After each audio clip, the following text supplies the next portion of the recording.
Iran के हमले में भारी तबाही का दावा किया गया है। तो ये देखिए आप, ये तस्वीरें हम आपको दिखा रहे हैं, ये तेल अवीव की तस्वीरें हैं। ये कुछ रिहायशी इलाके नजर आ रहे हैं जहां टारगेट कर अटैक किया गया है। तेल अवीव में ईरान के हमले के बाद भारी तबाही देखी जा रही है। ये देखिए जो पूरे रिहायशी इलाके हैं उनका मलबा नीचे आकर गिरा हुआ है। उस मलबे में कोई जान अभी बाकी तो नहीं है, उनको तलाशने का काम भी चल रहा है। इस बीच जंग के बीच अमेरिकी राष्ट्रपति डोनाल्ड ट्रंप का बड़ा बयान सामने आया है। डोनाल्ड ट्रंप ने शांति के लिए ताकत की बात कही है। ताकत के बल पर ही शांति होगी। ये जो सोशल मीडिया ट्रुथ, जो उनका सोशल मीडिया अकाउंट है, उसके जरिए उन्होंने मैसेज दिया है। इस बीच अमेरिकी सेना के प्रमुख ने ईरान को जंग में कमजोर बताया है। ईरान पर नागरिकों को टारगेट करने का आरोप लगाया है। अमेरिका और सहयोगी जो हॉर्मज़ स्ट्रेट है वो सुरक्षित कर रहे हैं। अब तक गठबंधन ने 140 जहाजों को नुकसान पहुंचाया। राष्ट्रपति ट्रंप ने ईरान के जो बिजली संयंत्र है उन पर हमले की चेतावनी। इस बीच इजराइल पर हिजबुल्लाह का भीषण हमला हुआ है। इजराइल पर 24 घंटे में 63 हमले हुए। रॉकेट, ड्रोन और आर्टिलरी से इजरायली ठिकानों पर प्रहार किया गया है। सैन्य बेस और बख्तरबंद गाड़ियों को निशाना बनाया गया है और उसकी तस्वीरें भी सामने आई हैं। इस तस्वीर से ही आप समझ सकते हैं, जो ये बताता है कि किस तरह का नुकसान यहां पर हुआ है।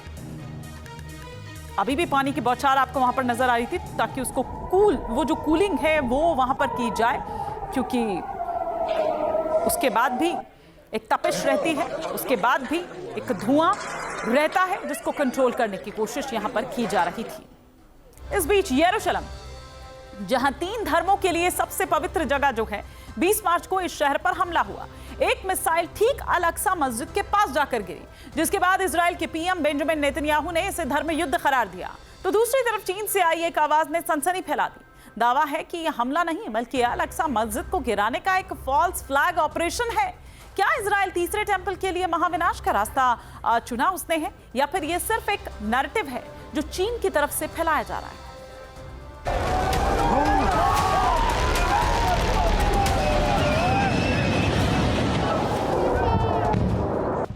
आसमान से बरसती मिसाइलें, जमीन पर गूंजती सायरन की आवाज।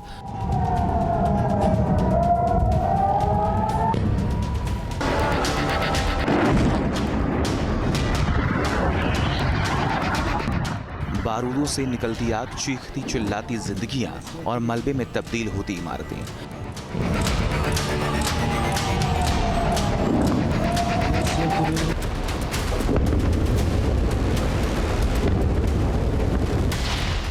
एक दूसरे को मिटाने पर उतारू 2 देश, एक का नाम इजराइल और दूसरे का नाम ईरान।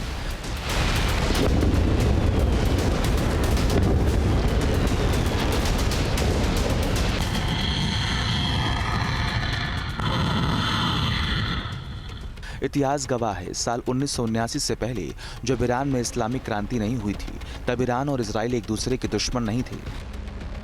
ईरान में क्रांति हुई, शाह के शासन में ईरान दूसरा मुस्लिम देश था जिसने इजराइल को मान्यता दी थी।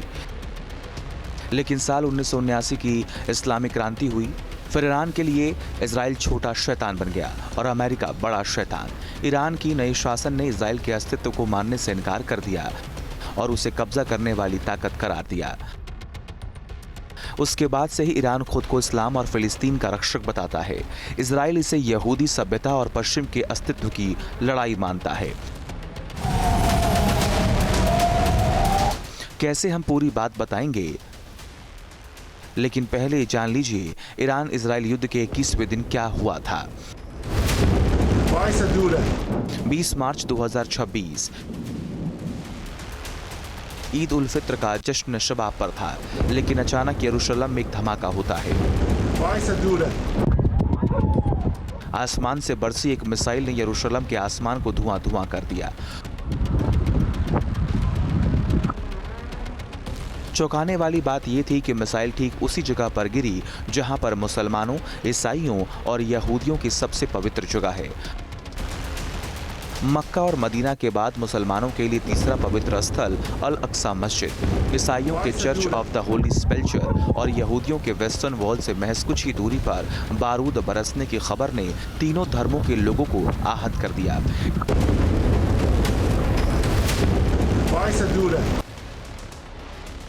इस हमले में कुछ ही देर बाद इजरायली विदेश मंत्रालय ने एक्स पर 2 वीडियो पोस्ट करते हुए लिखा, ईद उल फितर के दौरान यरूशलेम पर एक ईरानी मिसाइल से हमला हुआ जो मुसलमानों, ईसाइयों और यहूदियों के सबसे पवित्र स्थलों से महज कुछ 100 मीटर की दूरी पर गिरी। मुल्लाओं के तथाकथित धार्मिक शासन का असली चेहरा यही है। यरूशलेम के पुराने शहर के ठीक भीतर एक पहाड़ के पास हुए धमाके से एक गड्ढा बन गया और सड़क पर मलबा बिखर गया। इस हमले के बाद Israeli PM Benjamin Netanyahu Iran पर भड़क उठे और कहा कि ईरान को तीनों धर्मों की धार्मिक जगह पर कोई परवाह नहीं। अब सवाल है, क्या इजराइल और ईरान के बीच हॉली वॉर छिड़ चुका है? ईरान के खिलाफ लड़ाई को इजरायली पीएम बेंजामिन नेतन्याहू धर्म की लड़ाई से जोड़ते हैं, यानी होली वॉर। उनके बयानों से लगता है जैसे वो कोई मजहबी रक्षक हो। उन्होंने ईरान को सिर्फ इजराइल का नहीं बल्कि ईसाइयों और पूरी आधुनिक सभ्यता का काल बताया। बेंजामिन नेतन्याहू का मानना है कि दुनिया भर में और मिडिल ईस्ट में मौजूद ईसाइयों की रक्षा के लिए वे प्रतिबद्ध हैं। ईरान पर हमले के बाद से ही इजराइल ने अल-अक्सा मस्जिद को बंद कर दिया। आम लोगों की एंट्री बंद है, सिर्फ वहां रहने वाले लोग या दुकानदार ही अंदर जा सकते हैं। 6 मार्च से वेस्टर्न वॉल और चर्च ऑफ द होली सेपल्चर को भी बंद कर दिया। 1967 के अरब इजराइल युद्ध के बाद पहली बार है जब अल-अक्सा को पूरी तरह बंद किया गया। ये मुसलमानों के लिए मक्का और मदीना के बाद तीसरा सबसे पवित्र स्थल है। इसी को लेकर चीन के मशहूर प्रोफेसर के एक दावे ने सबको चौंका दिया। चीनी प्रोफेसर जियांग जुएकिन ने इशारों में अल-अक्सा मस्जिद पर मिसाइल हमले को फॉल्स फ्लैग ऑपरेशन करार दिया। उनका दावा है कि अल-अक्सा मस्जिद के नीचे खुदाई हो रही है ताकि मस्जिद को ध्वस्त कर उसका दोष ईरानी मिसाइल पर मढ़ा जा सके, यानी हो सकता है कि खुद इजराइल ने ही मिसाइल दागी हो।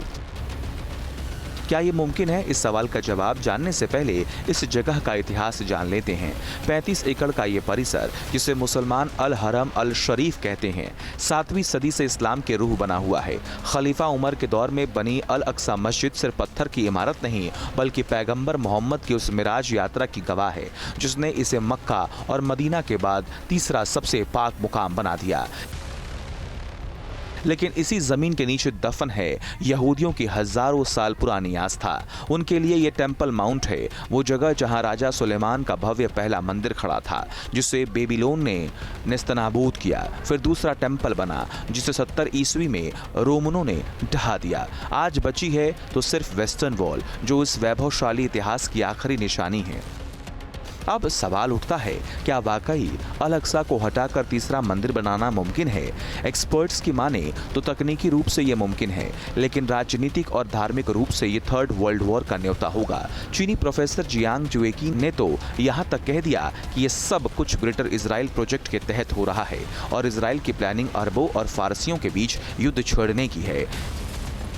जियांग जुएकिन का दावा डरावना है। वे इसे केवल एक सैन्य रणनीति नहीं बल्कि एक रिलीजियस प्रोजेक्ट बता रहे हैं जिसे ग्रेटर इजराइल प्रोजेक्ट कहा जाता है। उनका दावा है कि यहूदियों का मानना है कि अपने मसीहा के आने से पहले वहां तीसरे टेंपल यानी टेंपल माउंट का निर्माण होना चाहिए, चूंकि अल-अक्सा मस्जिद और डोम ऑफ द रॉक्स ठीक उसी जगह पर मौजूद है जहां प्राचीन यहूदी मंदिर होने का दावा किया जाता है।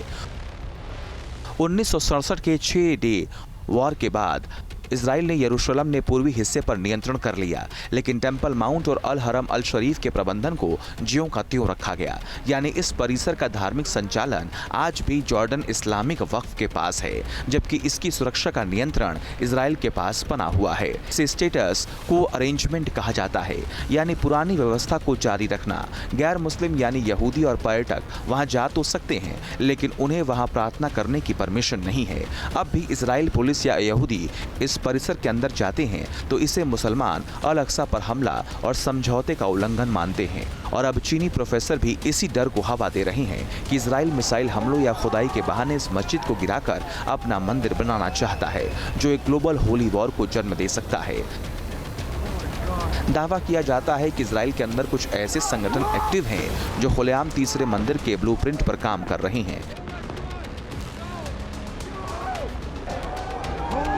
ये लाल बचिया के बलिदान और मंदिर की पवित्रता की बात करते हैं। चीनी प्रोफेसर का ये कहना कि कंट्रोल्ड ब्लास्ट से इसे गिराया जा सकता है एक ऐसी थ्योरी है जो मुस्लिम जगत को यह मानने पर मजबूर कर रही है कि 20 मार्च का मिसाइल हमला सिर्फ एक इत्तेफाक नहीं था, टीम न्यूज नेशन।